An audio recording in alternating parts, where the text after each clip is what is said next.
Glória a Deus, glória a Deus. Vamos orar. Queria que você colocasse em pé. Fique em pé. Põe a mão sobre a tua cabeça. E diga assim comigo: Senhor Jesus, Tu és o cabeça da igreja. Por isso a minha mente, por isso a minha cabeça Te pertence. Eu declaro que eu tenho a Tua mente. Agora, Senhor, eu ouvi a Tua palavra. E ela vai descer no meu coração. E ela vai produzir fruto. Para a glória do Teu nome. Amém. Pode sentar, amados. Pode sentar. Não sei quantos de vocês receberam o que eu recebi nessa manhã. Esta manhã foi tremenda a adoração. Deus começou a falar comigo, Deus me deu palavra aqui, Deus me deu coisas para fazer. E sabe uma coisa que Deus falou comigo enquanto nós estávamos adorando? Deus disse assim para mim: olha, adoração é semelhante ao arado de Deus para o nosso coração. Quando Deus passa no nosso coração, quando nós adoramos o Senhor, o nosso coração é como se ele estivesse sendo arado pelo Espírito Santo. A terra dura do nosso coração vai sendo revolvida. Ok? Vai sendo revolvida. E aí vem o Espírito Santo, que é o que faz como que uma água no nosso coração. E sabe o que acontece? Isso deixa o nosso coração pronto para receber a semente. Porque veja bem, Deus falou comigo isso. Eu nunca tinha pensado nisso. Mas veja o que Deus falou comigo aqui no capítulo 13, na parábola do semeador. Não precisa se abrir lá, mas se quiser abrir pode. Capítulo 13, versículo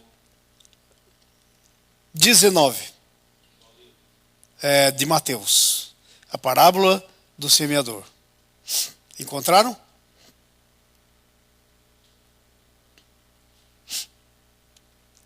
Do 18 em diante. Quando eu puder. Mateus 13, 18 em diante. Diz assim: Jesus está explicando essa parábola. Eu já tinha contado a parábola e agora ele está explicando. E sabe para quem ele está explicando? Não para a multidão que ouviu ele contar a parábola. Está explicando para os discípulos. Em separado. Ok? Então essa é uma explicação especial. Veja o versículo 18. Atendei, pois, a parábola do semeador. 19. Vamos ler juntos? A todo o que ouve a palavra do reino e não a entende, vem o maligno e arrebata o que lhe foi semeado no coração. Este é o solo à beira do caminho. Gente, solo à beira do caminho é o coração duro, endurecido. Já viu? Todo mundo aqui sabe de semeadura. Se você for semear uma semente num solo duro, endurecido, a semente não vai penetrar na terra. Ela vai ficar na superfície da terra. E aí o que acontece? Segundo a parábola, vem os passarinhos, que nesse sentido aí são sinônimo dos demônios. E agarram a palavra e tiram do coração. Então presta atenção, irmãos. A adoração nada mais é do que a oportunidade para Deus passar com o arado espiritual no nosso coração, que muitas vezes está duro. E o nosso coração, amados, fica duro. Sabe como? As coisas ruins que nos acontecem aí fora. Os maus encontros que nós temos com coisas, com pessoas aí fora. É difícil. Então o que acontece? Aí Deus vem com o arado e prepara o nosso coração. E aí Ele amolece o nosso coração com o Espírito Santo. Eu estou dizendo isso pelo seguinte. Eu estou muito alegre que a maioria está começando a chegar no horário para adoração. Mas não perca a adoração. Porque cada vez que você vem e você perde a adoração, o teu coração continua endurecido, a semente cai e não produz nada. Porque vem o diabo e tira. Diga comigo assim, levante a mão direita e diga assim: eu vou esconder na terra do meu coração a palavra de Deus. Uau! Entenderam? Mas esconder numa terra dura, não tem como.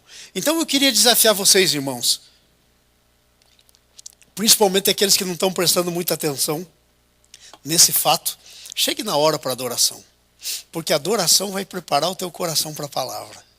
A palavra vai cair naquele coração arado pelo Espírito Santo, aquele coração regado pelo óleo do Espírito, vai penetrar na terra e vai produzir o fruto. E o diabo não vai levar a palavra. Todas as vezes que nós estamos com o coração endurecido, ouvimos a palavra, ela não fica no coração. O diabo leva. É por isso que às vezes nós ouvimos tanto e pouca coisa acontece. Pouca semente nasce. Porque cai num solo duro. Mas nós não somos desses que tem o solo endurecido. Diga, eu não sou. Coração endurecido. Amém. Você não é. Abra a sua Bíblia no capítulo 14 de 1 Samuel. Nós estamos falando sobre a vida cristã como uma prática. E a vida cristã como prática, ela é uma coisa que depende de nós. E nós começamos falando sobre o caminho das pedras. Jimmy, eu não sei se você tem aí aquela figura. O Jimmy vai tentar achar a figura do caminho das pedras. A vida cristã é você andar no caminho de Deus. Jesus é tanto o caminho, como ele é a pedra. Ok? Então, quando você anda na vida cristã, você está descobrindo o caminho das pedras. Nunca ninguém te disse assim, ou nunca você disse para alguém, hey, eu preciso descobrir o caminho das pedras. Isso quer dizer, é uma coisa que eu não sei se eu vou para lá, não sei se eu vou para cá, eu tenho que descobrir a maneira de chegar daqui até lá. É o caminho das pedras. Sabe qual que é a maneira de chegar daqui até lá? É Jesus. Ele é ambos o caminho e as pedras. Então, no caminho das pedras, que nós começamos no domingo passado, eu falei de 3 categorias de pedras. Pegando todas as pedras, olha lá naquela figura, olha aí na figura. Tem tantas pedras, todas elas ali são diferentes. Estão em lugares diferentes, umas mais cobertas que as outras. Por isso é que tem áreas na tua vida que é mais difícil de se encontrar pedra. Porque ela está mais mergulhada, você tem que procurar com cuidado para não cair e não se afogar no rio. Ok? Mas tem outros que estão mais aparentes, você acha com mais facilidade. Ok? Agora presta atenção, nós pegamos todas essas pedras e nós dividimos elas em 3 categorias de pedra. A primeira categoria que nós falamos no domingo passado foi a categoria de pedras que define a minha identidade e a minha missão. Você tem que descobrir a tua identidade e a tua missão e andar sobre ela. Porque senão você vai ser um tremendo filha de Deus, andando como perdedor. É por isso que está cheio de filha de Deus. Não está andando sobre as pedras de quem é, com a baixa estima. Amados, sabe por que no meio, e existe uma pesquisa, presta atenção nisso, é muito sério. Existe uma pesquisa que no meio do povo de Deus é tão grande o número de pessoas que estão com depressão. Agora imagine, você é cristão. Isso significa o quê? Que você tem Jesus vivendo em você. O Espírito Santo vivendo em você. Você nasceu de novo. A metade do caminho já foi andado, que é o novo nascimento. E é a parte que Deus fez em você. E agora você imagine você ficando depressivo. Desde quando Jesus é depressivo? Desde quando o Espírito Santo é depressivo? E o Espírito Santo e Jesus está lá em você. Então, qual é o problema? O problema de não saber a tua identidade. Você não sabe bem quem você é. Porque se você souber bem quem você é, depressão vai passar uma milha de distância de você. Não vai ter lugar na sua vida. Porque é incompatível. É a falta de conhecer quem você é que afeta muitas áreas das nossas vidas. Nós não sabemos bem quem somos e isso acaba afetando muitas áreas da nossa vida. Afeta a nossa baixa estima. Às vezes tem uma oportunidade grande na nossa frente que Deus está abrindo. O melhor de Deus para nós. E aí a gente olha nessa oportunidade e diz, ai, será que eu sou capaz? Você esquece que você é tudo pode naquele que te fortalece. Esquece disso. da tua identidade. Aí tem outro tipo de pedra, que são as pedras da tua capacidade. Gente, quando você nasceu de novo, você recebeu uma capacidade que não tinha antes em você. Agora que você é nascido de novo, dentro de você está o Espírito Santo de Deus. Jesus, o Pai. Você é templo do Espírito Santo. Você agora foi feito filho de Deus. João capítulo 1, versículo 12.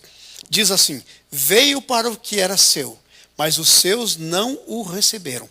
Mas a todos quantos o receberam. Minha pergunta, você recebeu? Amém. Levanta a mão e diga, eu recebi. Então isso que eu estou dizendo aplica para você. Você recebeu. Mas a todos quantos o receberam, deu-lhes o poder de serem feitos filhos de Deus. Agora, filho de Deus e não filho de Deus. Você acha que tem diferença de capacidade? É claro que tem. É claro que tem. Às vezes do nosso pai nós herdamos um gene aí meio burrinho. Mas deixa eu te contar, esse gene meio burrinho não existe na pessoa de Deus. Ele é uma pessoa mais criativa, mais que sabe mais. Ele é onisciente, sabe todas as coisas ao mesmo tempo. Onipotente, tem todo o poder. Onipresente, está em todos os lugares ao mesmo tempo. Não tem gene em Deus que seja meio burrinho. Não existe isso. Você, como filho de Deus agora, ganhou uma nova capacidade. Essas são as pedras da tua capacidade. Mas hoje eu quero gastar um tempo na terceira categoria de pedra. Porque a primeira, Deus te deu gratuitamente. Você recebeu só. A segunda, Deus capacitou. Não é a tua capacidade, é a capacidade de Deus em você. Mas a terceira, que é a categoria da minha disposição, as pedras da minha disposição.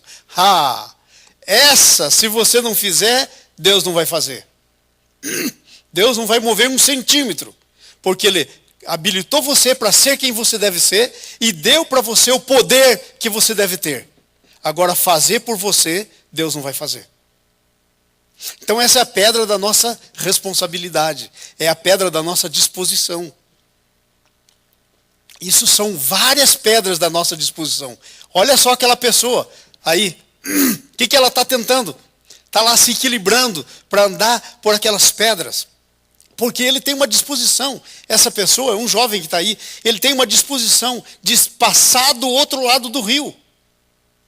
Aquelas pessoas que estão lá já passaram. Talvez ele ficou por último. Sabe por que ele não foi o primeiro? Porque talvez ele ficou, será que cai aqui, a corrente leva, eu bato a cabeça numa pedra, morro. Ficou lá pensando. Aí foi passando. Passou 1, passou 2, passou 3. E aí finalmente ele chegou na disposição. Diga comigo, disposição. Disposição é decisão. Você não toma decisão sem disposição. Aí finalmente ele chegou na disposição e disse, não, eu passo. E agora está todo mundo lá olhando para ele e você passando. Sabia que o livro de Hebreus diz que você é como um atleta que está numa corrida, num estádio, lá no tempo romano, lá no Coliseu romano, correndo, e tem uma nuvem de testemunha olhando para você. Tem a torcida a favor e a torcida ao contrário. Ok? O favor são os anjos, os filhos de Deus. Contrário são os demônios dizendo, cai, escorrega. Pisa mais para a direita, pisa fora da pedra. E os anjos de Deus dizem, não, mantenha o foco. Olha para frente. Não é isso que a Bíblia diz? Olhando firmemente para o autor e consumador da fé. Não tira o olho. Não tira o olho do alvo. Não olhe para a correnteza, porque aquela corrente ali parece que está forte. E às vezes a gente passa por umas mais fortes ainda. Não olhe para a corrente. Olhe para o autor e consumador da fé. Você pode. Porque você pode tudo naquele que te fortalece. Mas você precisa ter uma disposição. Uma decisão. Sem isso, nada. Sem isso, nada. Ok? Então olha só, a primeira coisa que nós dizemos aí na nossa introdução é que o caminho das pedras, na categoria chamada pedras da minha disposição, revelam o meu compromisso, o nosso compromisso de conquistar o que Deus tem para nós.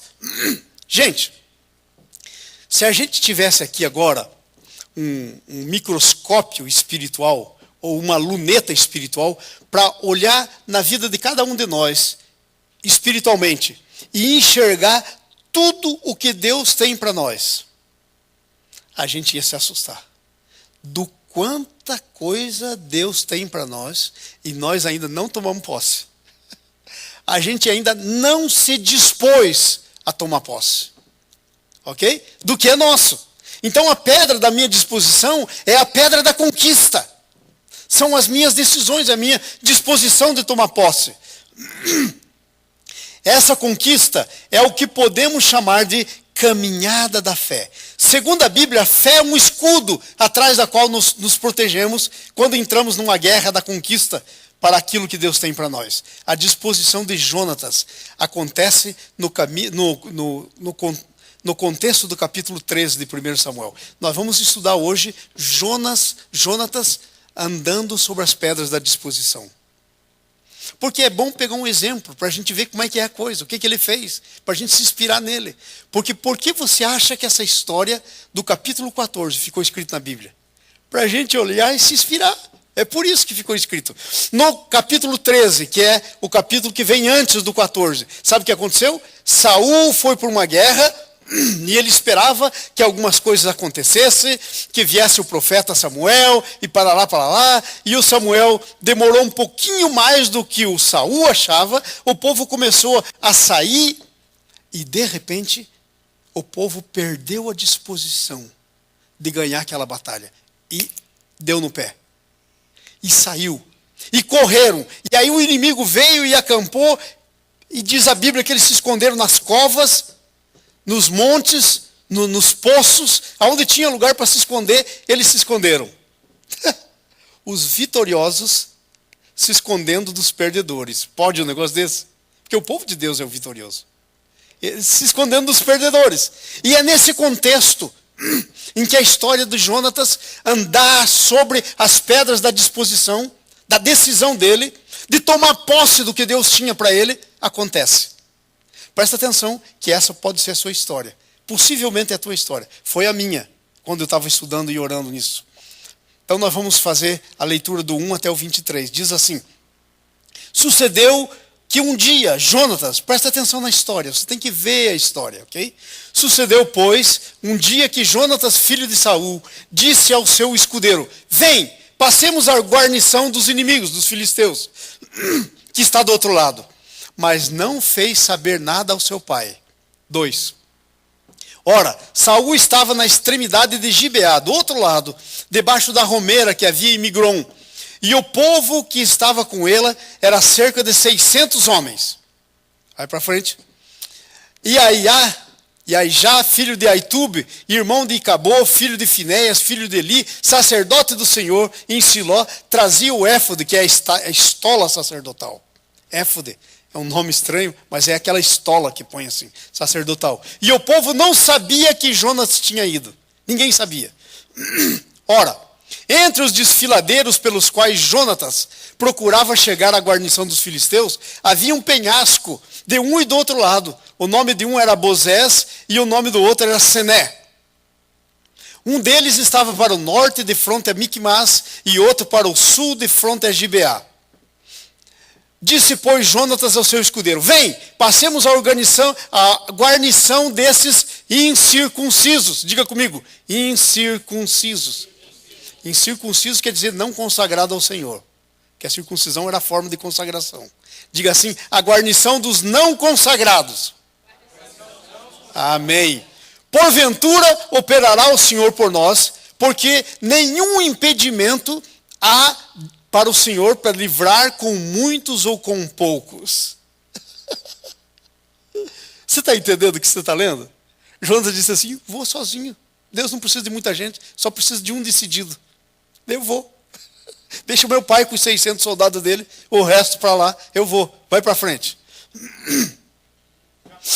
E ao que o seu escudeiro respondeu: faze tudo o que te aprouver. Segue. E tudo o que te aprouver. Segue. E eis que o holocausto. E eis que. Que versículo é esse? 7. Versículo 7, deixa eu ler isso direito. Então o seu escudeiro lhe disse: faze tudo segundo o que inclinar o teu coração. Eis-me aqui, a tua disposição será a minha disposição. Próximo versículo, 8. Disse Jonatas: passemos aqueles homens e nos descobriremos a ele. Em outras palavras, nos demos a conhecer a eles. Deixa eu ler minha tradução, que eu estou gostando mais aqui da minha tradução do que essa. Versículo 9. Se nos disserem assim: parai, até que cheguemos a vós, então ficaremos onde estamos e não subiremos a eles. Versículo 10. Porém, se disserem: subi a nós, então subiremos, pois que o Senhor nos entregou nas nossas mãos, e isso nos servirá de sinal. Dando-se, pois, ambos a conhecer a guarnição dos filisteus, disseram estes: eis que os hebreus já estão saindo dos buracos em que tinham se escondido. Versículo 12. Os homens da guarnição responderam a Jonas e ao seu escudeiro e disseram: subi a nós, e nós vos daremos uma lição. Jonatas disse ao seu escudeiro: sobe atrás de mim, porque o Senhor os entregou nas mãos de Israel. E quem era as mãos de Israel? A dele. Amém? 13. Então trepou Jonatas de gatinhas, e o seu escudeiro atrás. Era um negócio muito íngreme. E os filisteus caíram diante de Jonatas, e o seu escudeiro os matava atrás dele. Jonatas ia derrubando, o escudeiro terminando o trabalho. 14. Sucedeu esta primeira derrota em que Jonatas e seu escudeiro mataram cerca de 20 homens em meia geira de terra. É um espacinho muito pequeno. Houve grande espanto no arraial, no campo e em todo o povo. Também na mesma guarnição os saqueadores tremeram, e até a terra estremeceu. E tudo passou a ser um terror de Deus, porque alguém resolveu tomar uma disposição. Até a terra tremeu, diz aí o texto. Imagine. Então disse Saul ao povo que estava com eles: olharam as sentinelas de Saul em Gibeá de Benjamim, e eis que a multidão dos inimigos se dissolvia, correndo uns para lá, outros para cá. Então disse Saul ao povo que estava com ele: contai e vede, quem é que saiu de entre nós? Tem alguém lá, fazendo um rebuliço no meio do inimigo. Quem é que está lá? Conte aí o povo, para ver quem que está lá. Então contaram, e eis que nem Jonatas e nem seu escudeiro estavam ali. Eram os dois. E Saul disse a Aías: traze aqui a arca do Senhor, porque naquele dia ela estava com os filhos de Israel. Enquanto Saul falava aos sacerdotes, o alvoroço que havia no arraial dos filisteus, inimigos, crescia mais e mais. Pelo que disse Saul: esquece da arca. Não traga mais a arca. Não vai dar tempo de trazer a arca. O negócio lá já aconteceu. Esquece da arca. Então Saul e todo o povo que estava com ele se ajuntaram e vieram à peleja. E a espada de um era contra o outro. Os inimigos estavam se matando entre eles mesmos. E houve muito grande tumulto. E também com os filisteus diante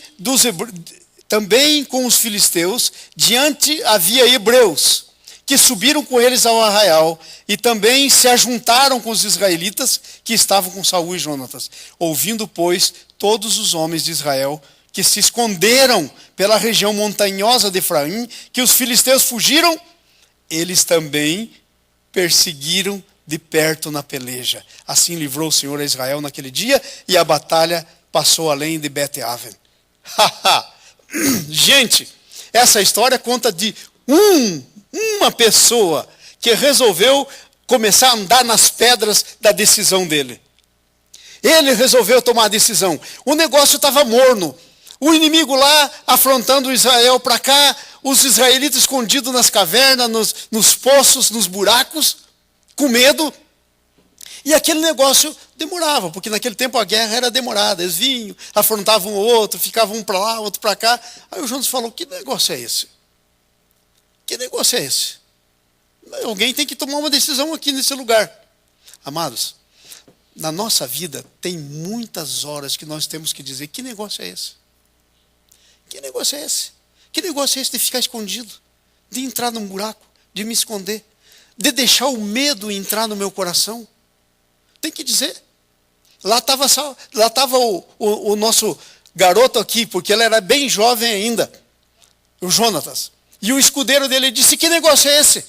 E ele falou para o escudeiro: o negócio é o seguinte, nós vamos lá, nós vamos sair para lá. E ele falou: e nós não vamos contar para ninguém, porque esse é um negócio nosso. Gente, a decisão é tua e é pessoal. Ninguém pode tomar por você, você tem que prestar atenção, porque a decisão é tua. A primeira coisa que nós vemos nessa história é que a minha disposição me tira do lugar comum. Estava todo mundo lá no lugar comum, mas o Jonatas saiu do lugar comum quando tomou a sua disposição. Como é que está a tua vida? Você tem vivido no lugar comum? Eu faço isso, eu faço aquilo, e é sempre a mesma coisa. Hoje eu vou para lá, hoje eu vou para cá, e você fica no lugar comum. É aquela vidinha meia cor de cinza, nem está escuro e nem está claro. É aquela penumbra, vive na penumbra. É o lugar comum. Esse é o lugar comum. Então, a minha disposição me tira do lugar comum. A minha disposição é assunto pessoal. Sou eu que tenho que ir. Amados, eu quero dizer para vocês, nós estamos tendo uma reunião de oração maravilhosa aqui na quarta-feira. Ok? E eu gosto disso. E eu faço isso quando alguém me pede. Eu recebo muita ligação de irmãos dizendo: irmãos, João, não esquece de orar por nós lá. Tal. E eu fico pensando: mas, poxa, eu vou tomar a disposição de orar, mas e o interessado, nada. Aí eu fico pensando: caramba, o interessado não está tão interessado, daí a coisa não vai acontecer, e ele vai pensar que é minha falta de fé. Porque eu não posso ter fé por você, irmão. A fé é individual. Diga comigo: fé é pessoal. Individual. Eu não posso crer por você. Então aí eu fico pensando, daqui a pouco o pessoal vai começar pensar que eu não tenho fé, porque não acontece, mas é falta de disposição. É isso aí. Fica no lugar comum. Quando precisa de uma coisa, liga para o pastor Paulo, liga para a pastora Cláudia. Mas fica no lugar comum.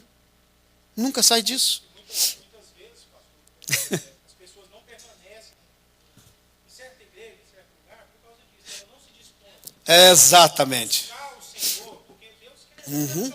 Pessoa vem na igreja e fica no lugar comum na igreja. Ela quando não alcança os alvos, ela joga para cima. É um pastor. É a igreja. Essa igreja não está com nada. Mas peraí, esse negócio é pessoal. É individual. Gente, se você tem dom aqui na igreja, deixa eu dizer uma palavra para você. Me cobra isso. Você está liberado para exercer os seus dons. Porque eu já cheguei no mês 60 e bobo eu não sou nada. Se a igreja não exercer os dons, eu não sou suficiente com meus dons sozinho. Porque tem muito dom que eu não tenho. E é por isso que eu preciso do corpo. É por isso que eu sou membro do corpo. E talvez está faltando exatamente o exercício do seu dom. Mas isso é uma disposição. Saia do lugar comum. Deixa de esquentar banco. Pronto. Essa é a palavra. Eu disse. Sai do lugar comum. Porque Deus te deu dons. Gente, eu sei que aqui dentro, eu sei.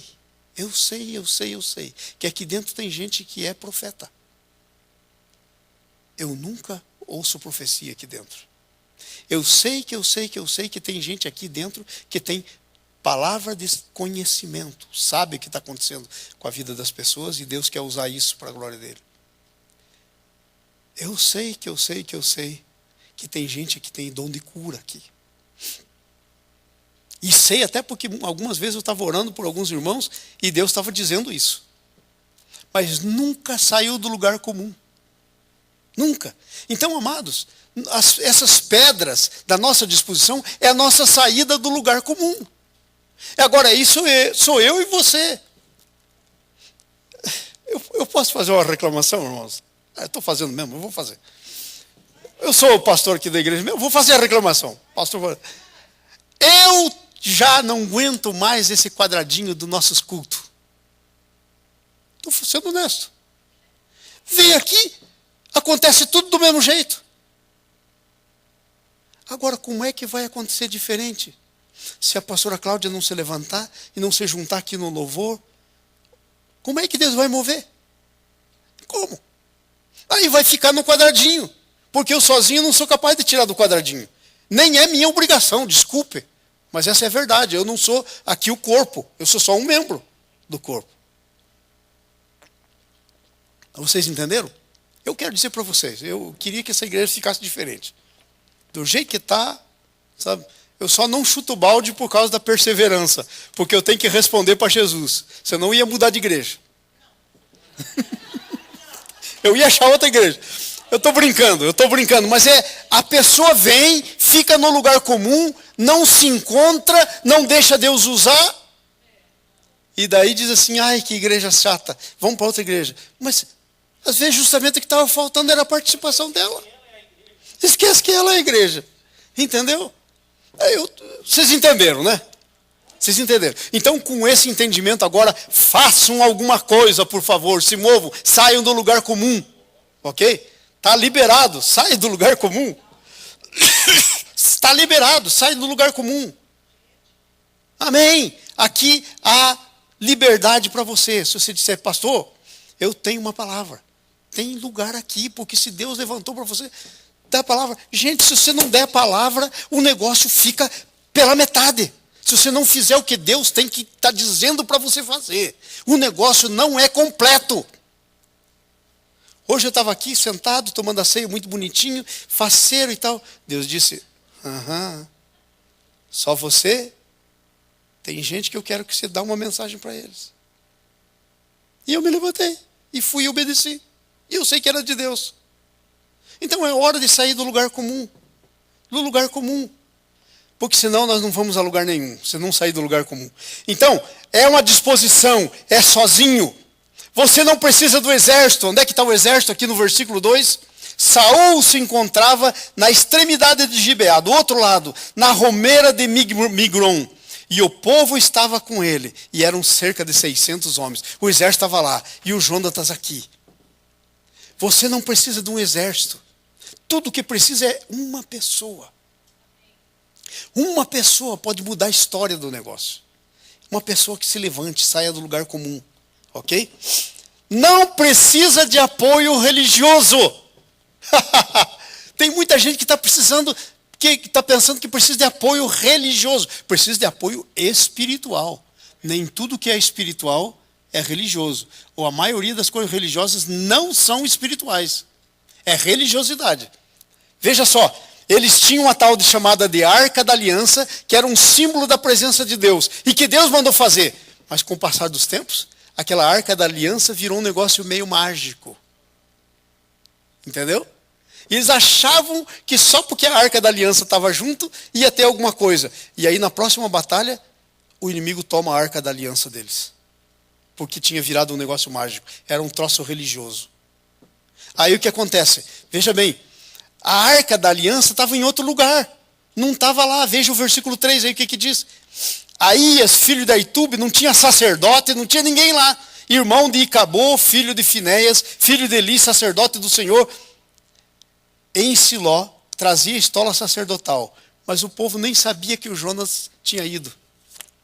O cara foi e nem falou com o pastor. Gente, excuse me, você não precisa da minha liberação para obedecer a Deus. Aquilo que Deus está falando no seu coração. Isso é uma ideia errada, equivocada.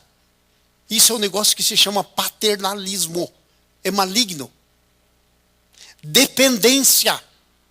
Você foi criado para ser dependente de Deus, a única pessoa. Claro que o pastor está aqui, eu, pastor Paulo, pastor Pedro, nós somos autoridade espiritual. Mas isso não significa dependência. Nós somos autoridade espiritual para discernir a vontade de Deus e fazer cumprir. E vou dizer mais, quando eu estiver errado, eu tenho que ser colocado de lado.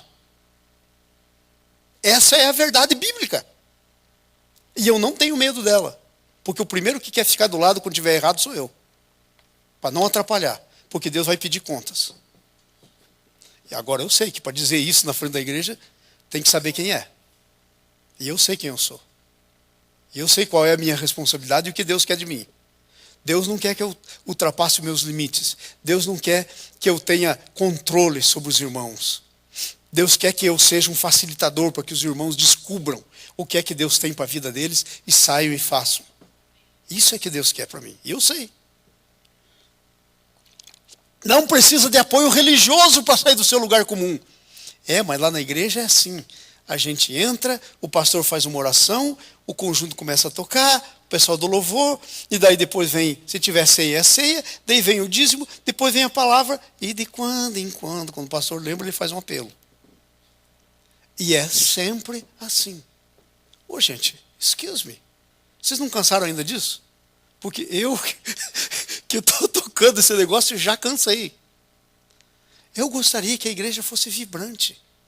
Que no meio aqui alguém recebesse de Deus uma palavra, mas não se mova pela carne. Mas Deus está com você. Você sabe disso. Se Deus se manifestar em você, se Deus falar com você, levanta de onde está. E se Deus diz assim, vai orar por aquele irmão, vá lá e ore. Porque aquele irmão tem que ser abençoado e você é o canal da bênção. Entendeu? Entendeu como é que é o funcionamento? Nós somos um corpo. Imagine se agora só a minha mão resolve fazer alguma coisa e o meu pé fica parado. E a minha boca cala e o olho não vê. Um corpo, todos os membros têm que funcionar. Nós não precisamos de publicidade, presta atenção. O povo não sabia que Jonatas tinha ido. Não precisamos de publicidade. Não precisa. Não precisa de publicidade. A publicidade vem depois. A publicidade vem dos resultados. Entendeu? A exaltação vem dos resultados. Então ninguém sabia e ele foi lá. Agora veja o versículo 4 e o 5. Veja que coisa tremenda. Entre os desfiladeiros pelos quais o Jonas tinha que passar para chegar na tal da guarnição dos inimigos e derrotar eles, de um lado e do outro tinha uma penha íngreme, tão assim, tão de pé, que ele tinha que subir de gatinho. Uma chamava Bozés e outra Sené. Uma delas se erguia para o norte, outra para... Gente, no teu caminho vai ter penhas íngremas, barreiras levantadas. Não interessa. Você é um escalador de barreira. Você pode. Não, Senhor. Eu vou lutar com o meu inimigo, mas tem que estar tudo legal. O terreno tem que ser plano, tem que ser joinha. O que é? Não precisa. Então, você é um vencedor de barreiras. Você é capaz. Você sobe. Você vai. Gente, a Bíblia diz assim, que as portas, Jesus disse, e sobre essa pedra, está lá no Mateus 16, e sobre esta pedra edificarei a minha igreja, e as portas do inferno não prevalecerão contra ela. Sabe como é que está hoje em dia? Esse versículo, como é que ele está acontecendo hoje em dia? Segundo essa passagem, as portas do inferno não prevalecem. Agora a porta não se move, ela fica parada onde ela está. Então o inferno tem uma porta. E é a porta do inferno que não prevalece. O que quer dizer? É que eu não fico aqui dentro do espaço com a porta do céu aqui fechada e resisto o inferno. Não, gente, é o inferno que não me resiste. É diferente. Eu saio da onde estou, vou na porta do inferno, arrebento ela e pego o que é meu. E vou buscando o que é meu. Isso que é o significado desse versículo. E as portas do inferno não prevalecem. Há muitas barreiras no nosso caminho da vitória, mas a gente pode derrubar todas. Lembro do salmo que até a gente canta, que diz, com Deus saltarei muralhas, destruirei exércitos. Está aqui um camaradinho aqui, igual a você, igual a mim, fazendo isso. Nós temos que sair do lugar comum. Segunda coisa, e nós vamos andar rapidinho aqui, são pedras, são grupos de pedras dentro dessa categoria chamada pedras da disposição. A primeira é sair do lugar comum, A segunda, na minha disposição, produz dependência de Deus. Ai, pastor, gente diz assim para mim. Ai, pastor, como eu gostaria de confiar mais em Deus. Hello? Não se dispõe? Como é que vai confiar mais em Deus sem disposição? Então a segunda pedra é que essa pedra da tua disposição produz dependência de Deus. Veja aí o texto, veja como o texto ensina isso. Versículo 6. Olha lá o que diz. Disse, pois, Jonatas ao seu escudeiro: vem e passemos a guarnição dos incircuncisos. Porventura, o Senhor nos ajudará nisso, porque para o Senhor não há nenhum impedimento para livrar com poucos ou com muitos. Dependência. Eu não preciso de exército para ir lá. Eu não preciso da unção do pastor para me levantar e ir lá, porque eu tenho, segundo a Bíblia, uma unção dentro de mim, que é o que unge a gente, o Espírito Santo. Eu preciso é de disposição, é de tomada de decisão. Eu posso. Entenderam? Então aí é interessante que a nossa dependência de Deus não se baseia numa avaliação entre Deus e o inimigo. Gente, às vezes nós estamos pensando que o inimigo é maior que Deus. Gente, deixa eu só dizer isso para vocês. Eu tenho que dizer isso. Para muito cristão aí, o diabo é um tipo de Deus. Aliás, até maior do que Deus. Tem gente que teme muito mais o diabo do que a Deus. Está tudo errado. O diabo foi um anjo que Deus criou. É criado, é uma criatura. O nome dele se chama Lúcifer. Está escrito na Bíblia. E ele caiu. E toda a autoridade e o poder que o Adão e Eva deu, Jesus já tomou com a sua morte e ressurreição. Ele não tem mais. Agora, ele é desobediente, rebelde. Ele fica querendo ter um poder que não tem. E eu e você somos que tem que chegar lá na mão dele e dizer, solta! E ele vai soltar. Não tem opção. Porque a autoridade está comigo e com você. Mas tem gente que pensa que, sabe, comparando Deus e o inimigo. Aí, como é que o Josué pensou?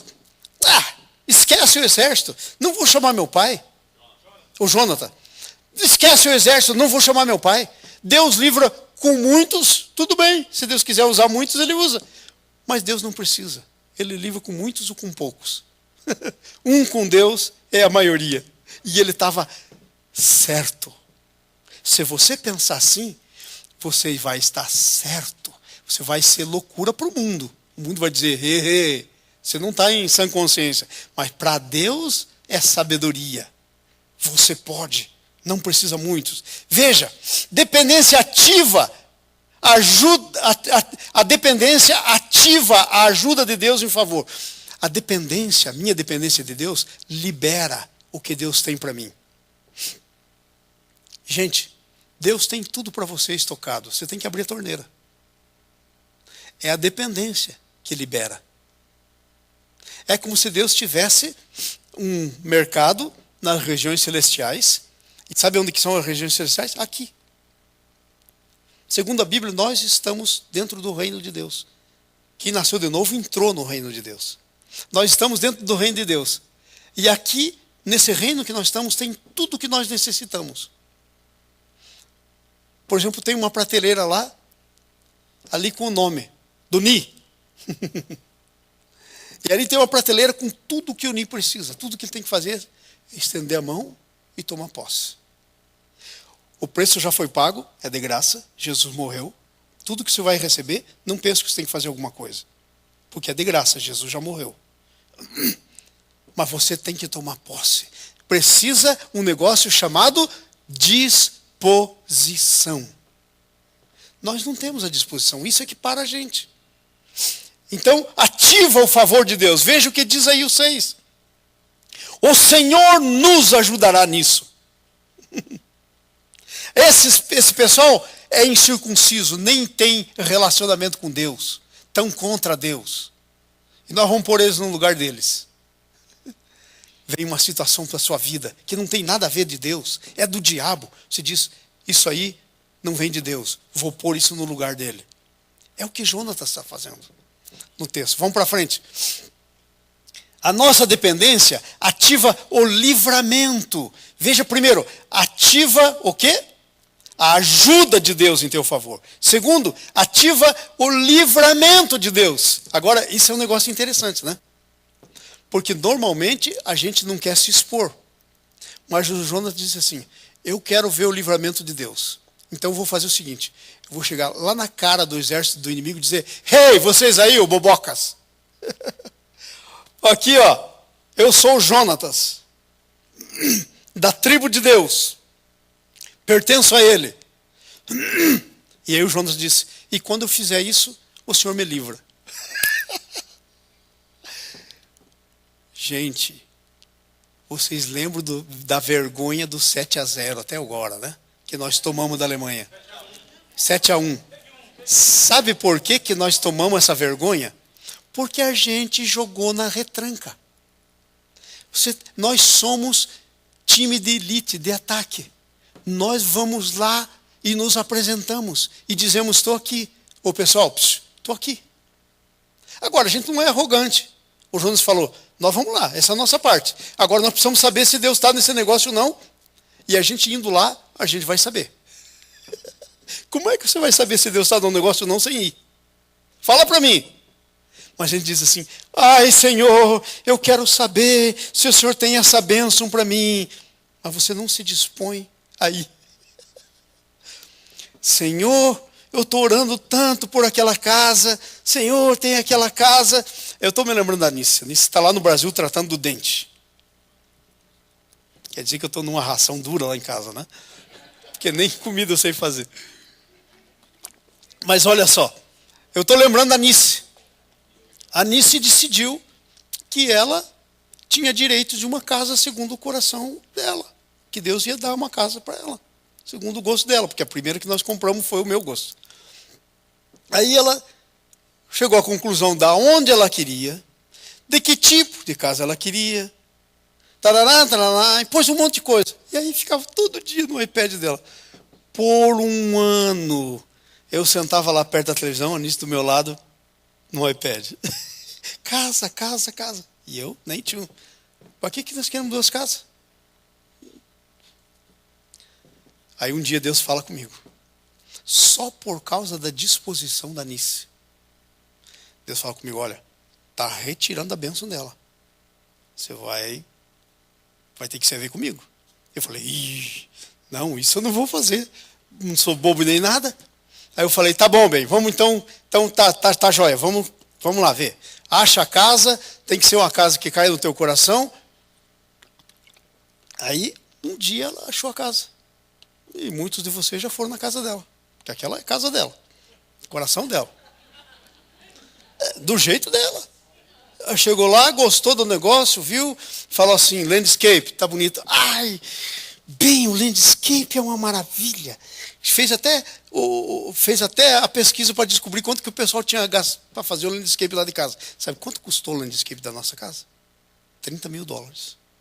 Gastaram para fazer aquele landscape. Por isso que é bonitinho. Com $30 mil, você faz coisa. Só o landscape. Vocês estão entendendo? E aí ela é disposição, gente. Independência. Você quer? Vá lá ver. Vá lá ver. Aí ela viu, ligou para a Realtor e disse, ó, a casa é nossa. A Realtor falou para ela, né, já tem aqui 2 na frente. Ela falou, não, a gente chegou antes. Eu já estava vendo aqui antes. A casa é nossa. E ela falou, Senhor, essa casa agradou meu coração. E ele falou, então vamos fazer proposta. E começaram a fazer leilão com a gente. Eu falei, nada de pagar uma exorbitância só porque caiu no coração também, né? Ninguém é bobo. Falei, se é do Senhor, não acrescenta muita dor. Um pouquinho até pode, mas não muito. Compramos do jeito que a gente podia comprar. O que eu estou querendo dizer com isso não é contar uma historinha da Nice, não é exaltar a Nice, mas é disposição. Quanto tempo você tem gasto lá no seu iPad lendo as promessas de Deus para aquelas coisas que você precisa? Quanto tempo? Quanto tempo você tem procurado? Sem isso não vai acontecer. Você tem que se mostrar. Porque Deus quer dar para você. A dependência é algo que vem do coração. Entendeu? Se o teu coração quer depender de Deus, você vai depender de Deus. Veja aí, versículo 7.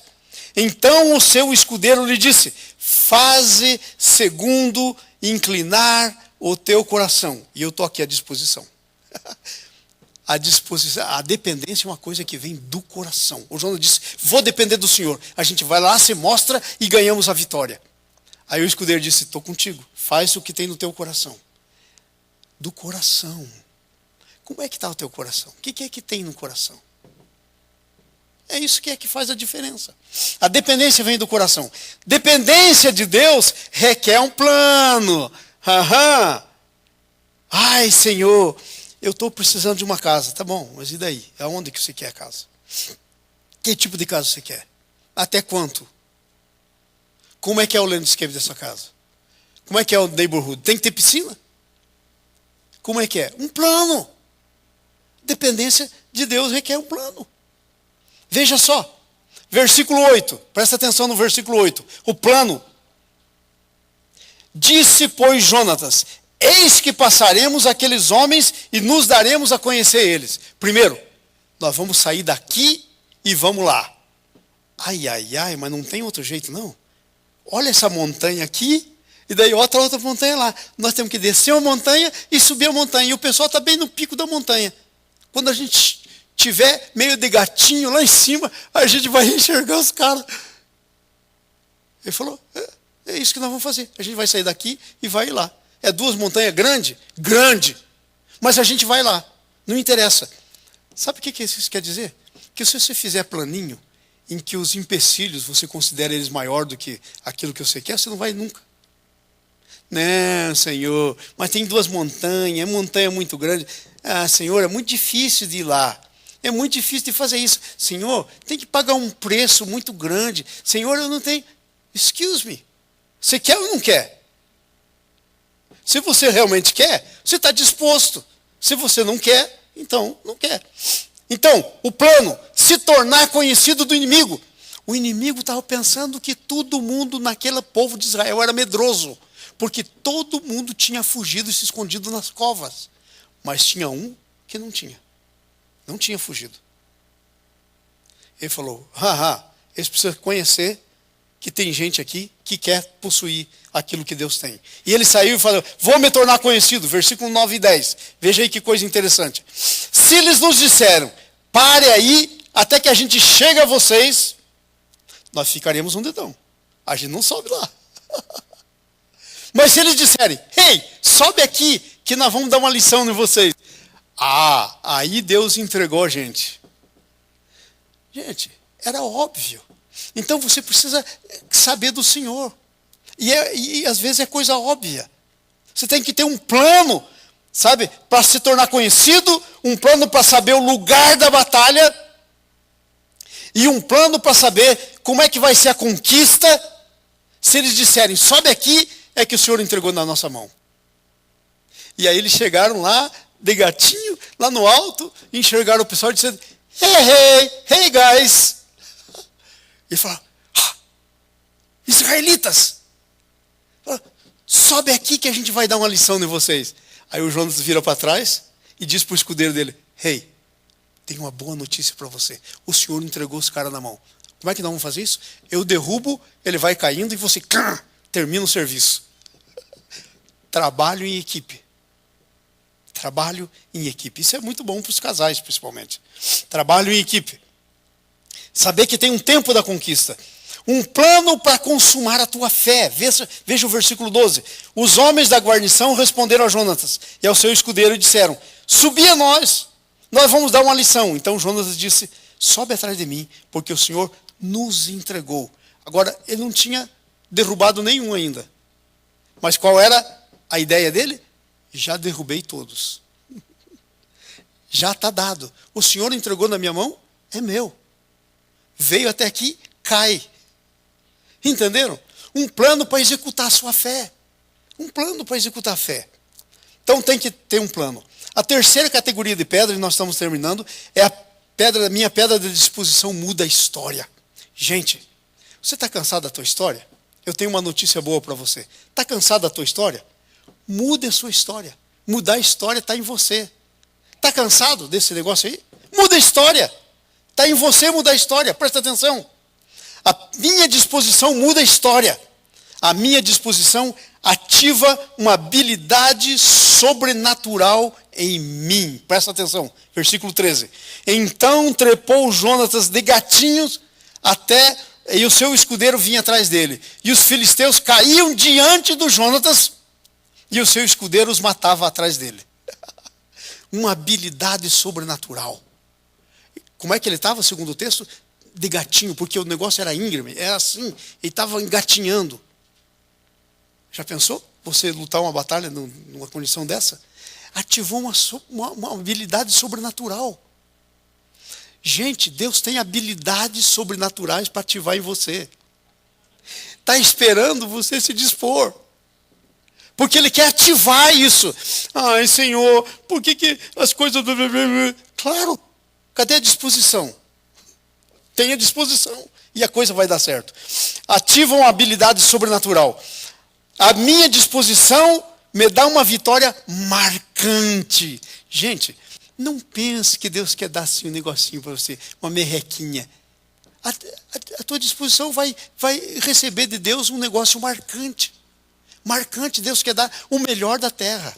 Deus quer dar o melhor para você. Veja o que diz o texto. Uma vitória marcante, 14. Sucedeu que esta foi a primeira derrota em que Jonatas e o seu escudeiro mataram perto de 20 homens, cerca de uma terra de meia gera. Meia gera é um negócio muito estreitinho. Quase não cabia os 20 homens lá. Coube porque vinha chegando e ia caindo. E desocupando o lugar. Dá lugar para o próximo, vem outro. Uma vitória marcante. Essa foi a primeira vitória. Chega uma hora que a gente tem que começar a ter essas vitórias, gente. Marcantes. Agora veja o versículo 15. Aí eu amo. Porque às vezes a gente está esperando assim, Senhor, faz alguma coisa por mim. E Jesus olha assim e diz, ué, eu estou doido para fazer. Mas você mexe. Você mexe, cara. Você mexe que eu faço. Você dispõe que eu faço. Move! Vai lá. O que você quer? Toma ação, eu faço. Veja só o que diz aí no versículo 15. Versículo 15 diz assim, ó. Houve grande espanto no arraial. Até aí eu não vejo muita coisa. Porque os caras vinham vindo, iam caindo e o escudeiro ia matando. Esse era o arraial, aonde eles estavam. Mas agora a coisa começa a ficar diferente. Veja o resto. Houve grande tremor no arraial. E no campo. Epa! Aí a coisa mudou. O Jonatas não estava no campo. Ele estava no topo da montanha. A tua vitória estrondosa vai repercutir. É como um som. O eco vai. E sabe o que o eco vai fazendo? O eco vai levando aquilo que é parte da tua vitória. O conteúdo. O eco leva o conteúdo da tua fé. E diz aí, no arraial, no campo e em todo o povo. Ai, ai, ai.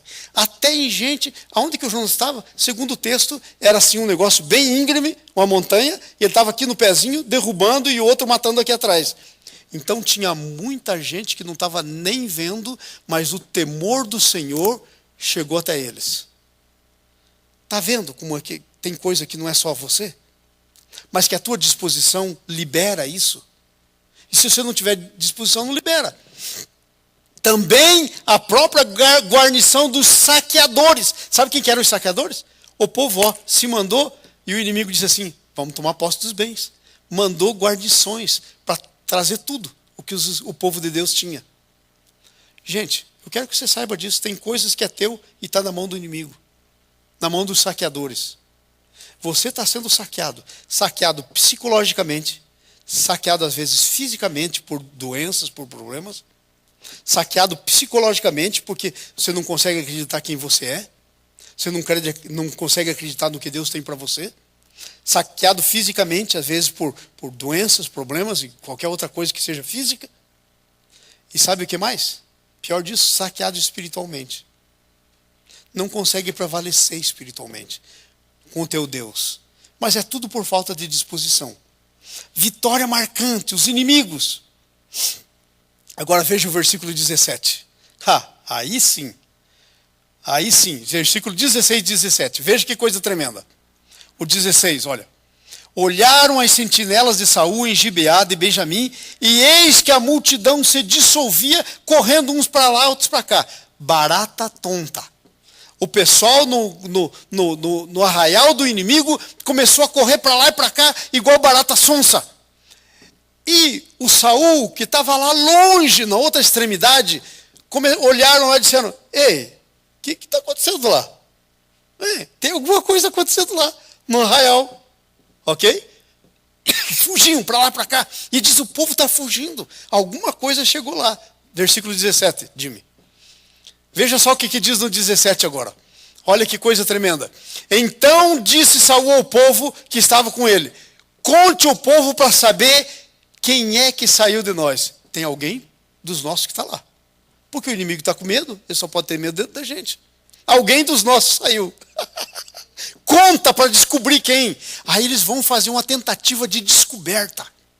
Gente, se você sair do teu negócio natural, se você sair do teu lugar comum, se você se dispor, se você parar de ser escanta-banco, se você começar a ser aquela pessoa vibrante, que se começa a se mover naquilo que Deus tem para você, daqui a pouco, vou ver assim a igreja. E sabe o que eu vou fazer? Espera aí. O negócio que está acontecendo, tem um rebuliço aqui. Quem é que saiu do arraial aqui? Quem é que está trazendo esse negócio aqui? Porque ela vai vir por menos de uma pessoa que se levante. Comece. Igual você imagina todos nós. Aí daqui a pouco eu vou estar lá com um dilema terrível. Temos 150 cadeiras aqui, estão precisando pelo menos mais umas 50. Já não cabe mais gente aqui, o que nós vamos fazer? Pastor, está na hora de comprar o nosso lugar. Esse lugar aqui se deve a uma pregação que eu ouvi na casa da Cris e do Fabrício. A pastora Cláudia deu uma palavra lá que tem que sair do barco. E Deus falou comigo, tem que sair do barco. E a gente estava numa merreca danada, lá no julho, pagando 1.000 e não sei quanto de aluguel, e nem para isso tinha direito. Nem para isso dava direito. Essa era a realidade. Estou sendo honesto com você. Mas aí veio a palavra. Eu disse: saio do barco. E começamos a procurar um lugar. E a primeira vez que a gente viu esse lugar aqui não tinha nada. Eu vim com um outro irmão aqui olhar. E o irmão falou: pastor, não vamos ser tão arrogantes.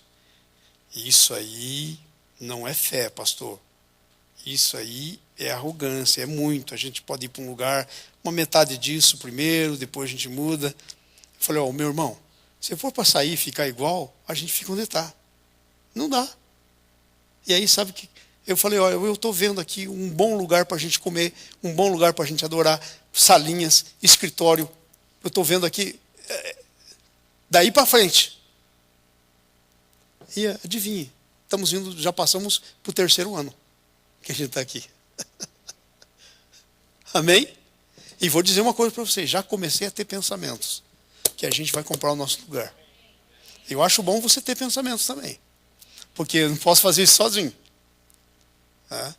É bom começar a ter pensamento: nós vamos comprar o nosso lugar.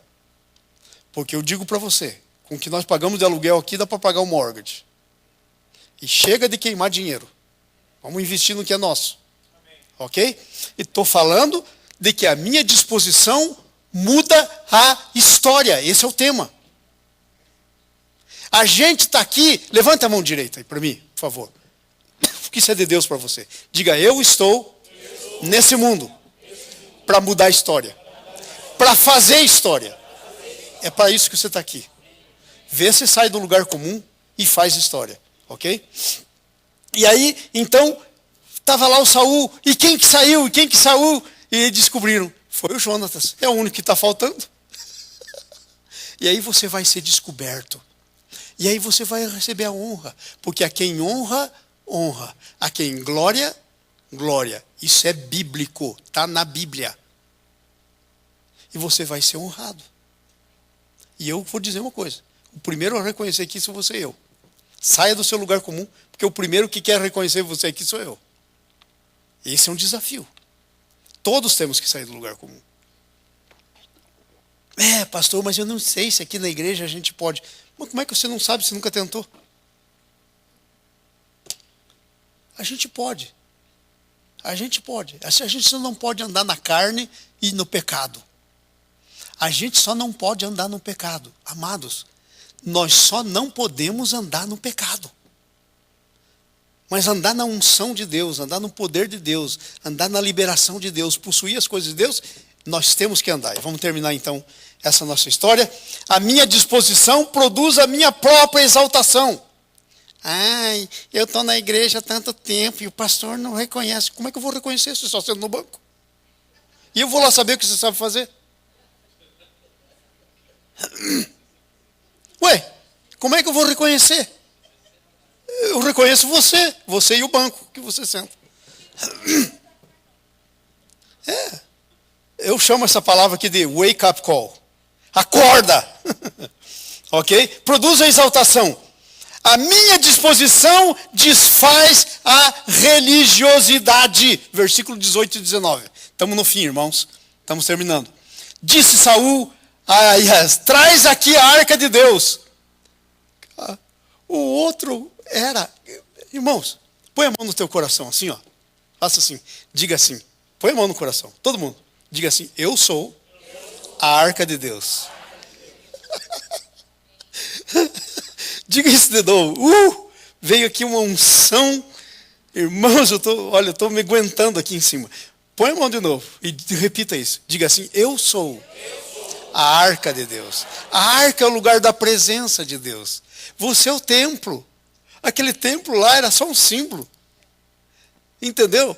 Aquela arca era só um símbolo. Você é a arca de Deus. E aí o bobo do Saul fica, traz a arca de Deus, traz a estola sacerdotal, traz o sacerdote.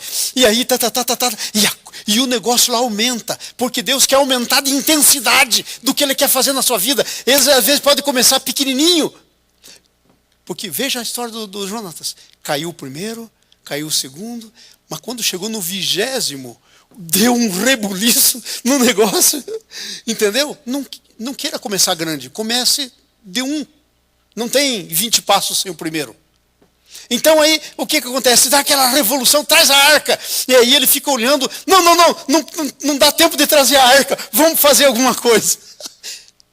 Cai fora a religiosidade. O problema não era a arca. O problema era eles se disporem. E alguém se dispôs. E rompeu a religiosidade. Eu amo esse negócio. A minha disposição, sabe o que ela faz? Versículo 20, 21 e 22. Veja só. Então Saul e todo o povo que estava com ele se juntaram e vieram a peleja.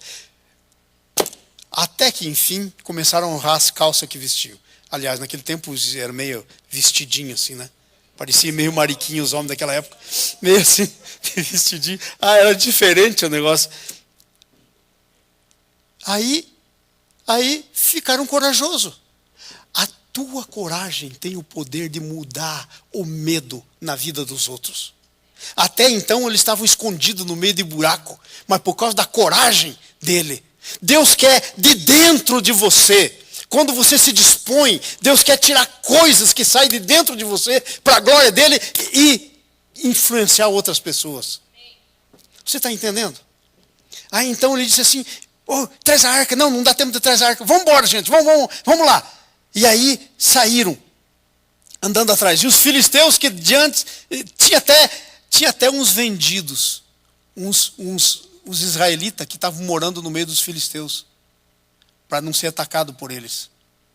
Aí nessa hora, até aqueles vendidos lá se converteram. Ficaram do lado do povo certo. Voltaram para Deus, se arrependeram. Voltaram para Deus. E aí o que diz aí o texto? Que eles começaram a batalhar junto. Então a inspiração, você se torna uma inspiração. A tua disposição vai trazer inspiração para os sem fé. Para aqueles que não conseguem crer, porque não conseguem possuir o que Deus tem. A tua inspiração traz isso para eles. A tua disposição traz essa inspiração para eles. E terminando, a minha disposição glorifica a Deus. Veja o versículo 23. Quero que você fique em pé em nome de Jesus. Vamos ler o 23 todos juntos. Vamos lá? Stand up, please. Let's read. Você pode ler na sua Bíblia em inglês se tiver, porque aí está em português, né? Vamos lá, todo mundo junto? Assim o Senhor livrou naquele dia, e a batalha passou além de Bet-Aven. Primeira palavra, diga, assim. Assim o quê? Pela disposição de alguém. Assim. O Senhor livrou Israel naquele dia, e a batalha se estendeu, e a vitória foi além do que era previsto. Não só correram o pessoal, mas foram atrás. Tomaram tudo que tinha sido despojo e tomaram. Conclusão, as pedras da minha disposição são uma realidade. Levanta a mão direita e diga assim. As pedras da minha disposição são uma realidade. Mas eu preciso descobrir e andar nelas. Aleluia! Oh, aleluia! Glória a Deus!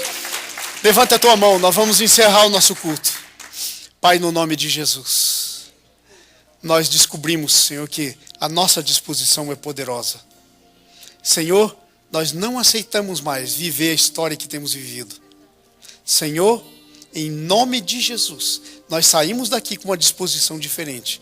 Daqui entramos. Pai, nós queremos agradar o Teu nome, honrar o Teu nome. Por isso nós saímos daqui dispostos, Senhor, a nos mover naquilo que o Senhor tem para nós. Chega do lugar comum. Queremos fazer história, Senhor. Queremos, Senhor, que seja visto a Tua glória na nossa vida, em nome de Jesus. Amém. Pai, abençoa o Teu povo quando sair daqui. Esteja com eles, inspira, faz lembrar a Tua palavra, em nome de Jesus. Amém. Dá uma salva de palmas ao Senhor. Saia daqui disposto a praticar o que você ouviu.